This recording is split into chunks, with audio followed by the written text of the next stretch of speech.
नमस्कार, स्वागत है आपका बीटीवी न्यूज में। आपके साथ मैं हूं सना और आइए करते हैं खबरों की शुरुआत, लेकिन उसके पहले नजर डाल लेते हैं हेडलाइंस पर।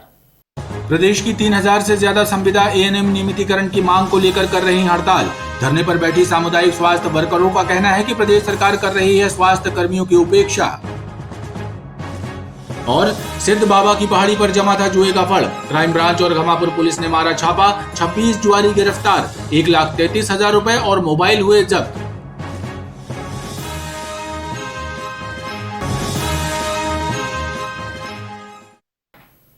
जबलपुर प्रवास पर पहुंचे भाजपा के राष्ट्रीय महासचिव ने मीडिया से चर्चा करते हुए सोनिया गांधी, मणिशंकर अय्यर और सलमान खुर्शीद पर निशाना साधते हुए कहा कि कांग्रेस का चेहरा जनता के सामने उजागर हो रहा है और उनकी मानसिकता भी जनता समझ चुकी है, जिसका नतीजा आगामी चुनाव में देखने को मिलेगा। भाजपा के राष्ट्रीय महासचिव कैलाश विजयवर्गीय ने मणिशंकर अय्यर और सलमान खुर्शीद को सोनिया गांधी की कठपुतली बताया है। उन्होंने कहा कि वो दोनों सोनिया गांधी के इशारे पर काम कर रहे हैं। कांग्रेस का चरित्र जनता के सामने आ चुका है। उनकी हमेशा से यही विचारधारा रही है। बहुसंख्यकों की आतंकवादी से तुलना करने की उन्होंने कड़ी निंदा की है। इसके अलावा उन्होंने दिग्विजय सिंह के द्वारा खुद को अच्छा हिंदू कहने वाले बयान पर भी तंज कसा है। सोनिया जी के इशारे पर कांग्रेस की विचारधारा को कहीं ना कहीं किसी न किसी मंच से उजागर कर रहा है और यही कांग्रेस का चरित्र रहा है कि उन्होंने हमेशा इस देश के बहुसंख्यक समाज की आलोचना की, निंदा की और यहाँ तक कि सलमान खुर्शीद ने एक आतंकवादी संगठन से हिंदू समाज की तुलना कर दी।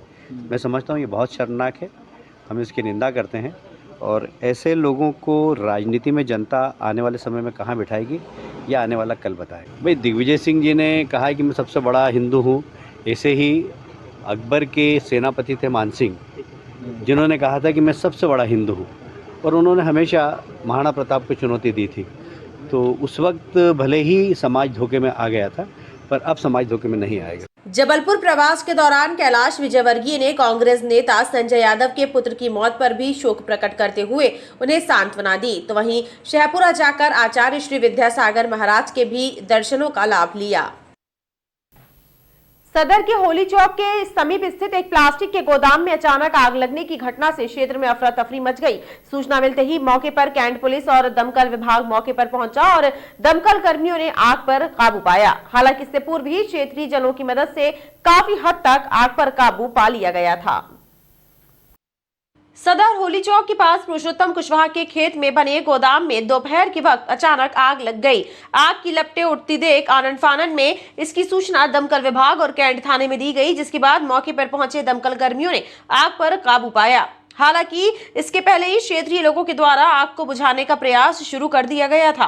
कुशवाहा का खेत है, यहाँ पे पहले डेयरी फार्म हुआ करता था, तो डेयरी फार्म को परिवर्तित करके शहर के बाहर कर दिया गया। तो यहाँ पे उनका डेयरी प्रोडक्ट खुद ही का रखा रहता था, जिसमें डिस्पोजल गिलास वगैरह और पॉलीथीन पैकिंग का जो सामान होता है डेयरी प्रोडक्ट्स के, वो थे।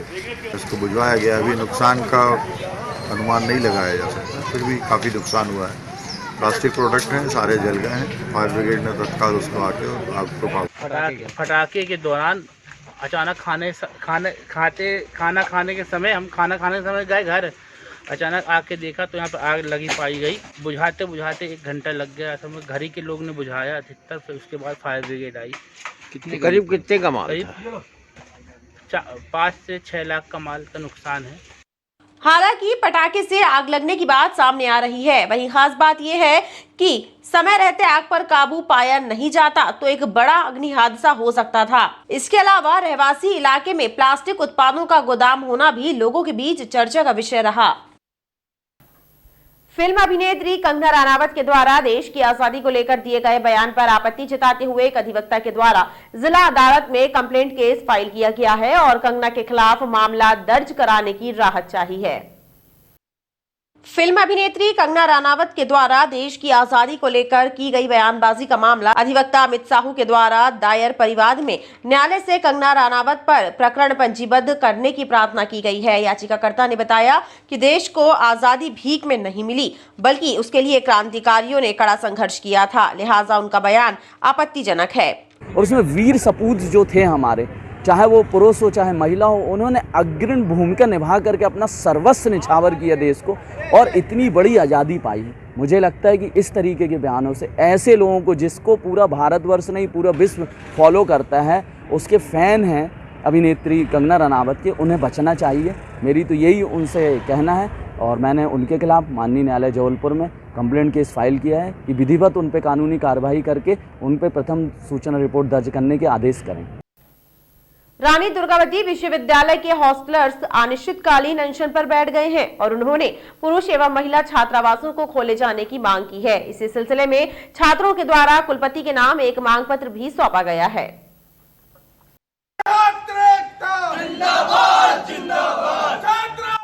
रानी दुर्गावती विश्वविद्यालय के छात्रावासी छात्रों ने विश्वविद्यालय प्रबंधन के खिलाफ मोर्चा खोल दिया है। छात्रावासों को खोले जाने की मांग को लेकर उन्होंने अनिश्चितकालीन अनशन भी आरंभ कर दिया है। अनशनकारियों का कहना है कि ज्यादातर विभागों में फीस भी बढ़ा दी गई है, साथ ही छात्रावास की फीस भी कम किए जाने पर जोर दिया है। देवेंद्र छात्रावास व कस्तूरबा महिला छात्रावास खुलवाने की मांगे थी। उसके उपरांत दूसरी मांगे जो थी वो विश्वविद्यालय में बढ़ी हुई फीसें, जैसे कि परीक्षा फीस, एडमिशन फीस जिसमें बढ़ोतरी हुई है उसमें कम किया जाए। और तीसरी मांगे जो है, जो अपना यहाँ खेल विभाग, खेल शिक्षण विभाग है, बीपीएड एमपीएड, वहाँ के छात्रों को देवेंद्र छात्रावास में प्रवेश दिया जाए। वहीं छात्रों का कहना है कि मांगे पूरी नहीं होने तक उनका ये अनशन जारी रहेगा।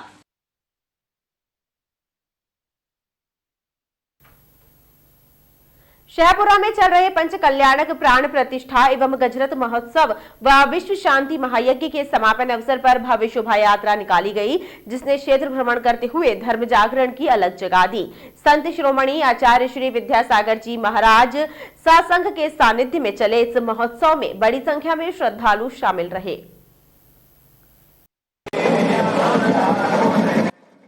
शहपुरा में भव्यता और दिव्यता के साथ आयोजित पंच कल्याणक प्राण प्रतिष्ठा एवं गजरत महोत्सव के 6वें दिन विशाल शोभा यात्रा निकाली गई, जिसमें संत शिरोमणि आचार्य श्री विद्यासागर जी महाराज सत्संग शामिल हुए। उनके दर्शन के लिए भक्तों की भीड़ उमड़ पड़ी। एक ऐतिहासिक और दिव्य आयोजन ने शहपुरा के महत्व को कई गुना बढ़ा दिया। पूरी फेरी लगभग कवरेज हो गई।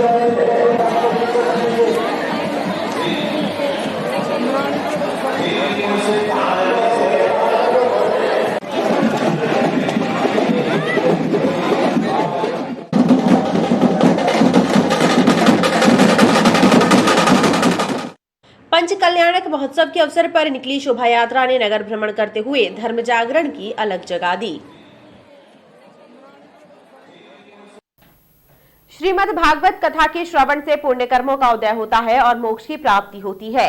जन्म जन्मांतर के कलेश कट जाते हैं। यह अमृतमय वाणी राइट टाउन प्रेम मंदिर प्रभात पुल के पास प्रवाहित हुई, जहां कथा व्यास पंडित हरिकांत उपाध्याय इन दिनों श्रीमद् भागवत कथा का वाचन कर रहे हैं। गुरु चरण में जाते हैं तब पापों से बचते हैं। श्रीमद् भागवत कथा ज्ञान यज्ञ सप्ताह के 5वें दिन भगवान श्री कृष्ण के जन्म का प्रसंग आया तो पूरा क्षेत्र वृंदावन धाम सा प्रतीत होने लगा। पूरा पंडाल जय कन्हैया लाल के जयकारों से गूंज उठा। भगवान श्री कृष्ण के अवतरण की कथा को आगे बढ़ाते हुए कथा व्यास पंडित हरिकांत उपाध्याय ने कहा कि जब पृथ्वी पर पाप बढ़ जाते हैं, धरती माता पापियों के बोझ से बोझिल होने लगती है, तब ईश्वर अवतार लेकर सृष्टि का कष्ट हरते हैं।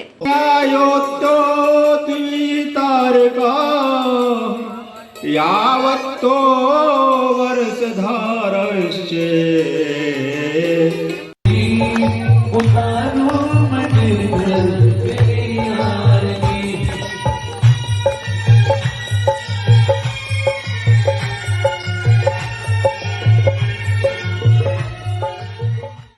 आयोजकों ने बताया कि युवा पीढ़ी को धर्म और संस्कृति से जोड़ने के लिए और युवाओं की जानकारियां बढ़ाने के लिए भगवत ज्ञान यज्ञ सप्ताह का आयोजन किया गया है। कार्तिक मास में भगवत गीता महापुराण कराने का अलग ही महत्व है और जो युवा पीढ़ी है जो धीरे धीरे ये सब भगवत गीता और सारे जो हमारे महापुराण है उन्हें भूलती जा रही है, तो यहाँ पर ये सब सुनकर उनको संस्कृति की ओर खींचने का एक प्रयास हमने किया है। आज के समय में हम लोग जानते नहीं हैं कि हमारे पुराणों में क्या है, तो ये बहुत ही अमूल्य ज्ञान उनके द्वारा दिया जा रहा है, जिसका लाभ सभी राइट टाउन के निवासी उठा रहे हैं। और हमारे कई पड़ोसियों ने भी बोला है कि ये चीज़ें रेगुलर होना चाहिए, क्योंकि जो आज के बच्चे हैं वो व्हाट्सएप में, यूट्यूब में दूसरे कल्चर तो जान रहे हैं, बट जो भारतीय संस्कृति है उसका जो प्रचार यहाँ से हो रहा है, इसका लाभ सभी को मिले, यही उद्देश्य, यही आशा है। श्री विष्णु भगवान के अवतारों की दिव्य कथाओं और उनके प्रेरक प्रसंगों की अविरल सरिता इन दिनों राइट टाउन प्रेम मंदिर के पास प्रवाहित हो रही है, जिसमें बड़ी संख्या में शामिल होकर श्रद्धालु धर्म लाभ अर्जित कर रहे हैं। मरमिटे जो हुस्न पर उनके सरों से ढल गए और कुछ इतिहास के पन्ने लहू से भर गए, जैसे उम्दा शेर और कविताओं की महफिल जानकी रमन कॉलेज में सजी। हम सब संस्था के द्वारा आयोजित कवि सम्मेलन में शहर के बेहतरीन कवि और शायरों ने अपनी कविताओं और शायरियों को पेश किया। यह खलिश मोहब्बत की हर किसी में होती है। हम सब संस्था के द्वारा जानकी रमन कॉलेज में आयोजित कवि सम्मेलन में शहर के विख्यात कवियों और शायरों ने अपने कलाम पेश कर श्रोताओं को मंत्रमुग्ध कर दिया। मेरा वो इंतजार थोड़ी अगर देखो खुद को बज में आता है, कुछ अदा फरिश्तों की आदमी में होती है। एक बहुत शानदार मुशायरा और कवि सम्मेलन का आयोजन किया जा रहा है। डॉक्टर शोएब हुसैन को हम सब जानते हैं कि साहित्य और अदब की महफिल चाहे जबलपुर शहर हो चाहे और अन्य क्षेत्र हो, उन्होंने हमेशा गंगा जमनी तहजीब को जीवंत किया है। हम सब संस्था द्वारा ये कवि सम्मेलन संस्था के संस्थापक डॉक्टर शोएब हसन के सम्मान में आयोजित किया गया था। पोलीपाथर क्षेत्र स्थित एक घर में दबिश देकर आबकारी विभाग ने 3 पेटी देशी शराब जब्त की है और अवैध रूप से शराब का विक्रय करने वाले के खिलाफ मामला दर्ज कर कार्यवाही शुरू कर दी है। आबकारी के अमले ने मुखबिर की सूचना पर पोलीपाथर में रहने वाले बबलू दीवान के घर में दबिश देकर 3 पेटी देशी शराब जब्त की है। आबकारी कंट्रोल रूम प्रभारी जीएल मरावी ने बताया कि बबलू दीवान के विरुद्ध प्रकरण पंजीबद्ध कर कार्यवाही शुरू कर दी गई है। सूचना पर जो है तो तत्काल दबिश दी गई और 3 पेटी देसी शराब बरामद की गई और आरोपी बबलू दीवान के विरुद्ध प्रकरण दर्ज किया गया है। बरकीनगर चौकी क्षेत्र में पहाड़ी पर जंगल के समीप चल रहे जुआफड़ पर छापा मारकर पुलिस ने 4 जुआरियों को गिरफ्तार कर उनके कब्जे से 6,720 रुपए के अलावा 7 मोटरसाइकिल और एक कार भी जब्त की है। बताया जा रहा है कि ग्राम सगड़ा झमनी यादव नगर टोला की पहाड़ी पर विष्णु बर्मन द्वारा जुआफड़ बैठाया गया था, जहां पुलिस ने रेड मारकर 4 जुआरियों को पकड़ लिया है। वहीं फरार जुआरियों की तलाश उनके वाहनों के नंबर के आधार पर की जा रही है। नर्मदा के 5 किलोमीटर के दायरे में आने वाले होटलों और ढाबों में शराब परोसे जाने की शिकायत मिलने के बाद आबकारी विभाग ने शॉलीजे कोकिला रेस्टोरेंट, आलीशान ढाबा सहित ढाबों में चेकिंग की, लेकिन कहीं भी शराब पिलाए जाने की पुष्टि नहीं हुई।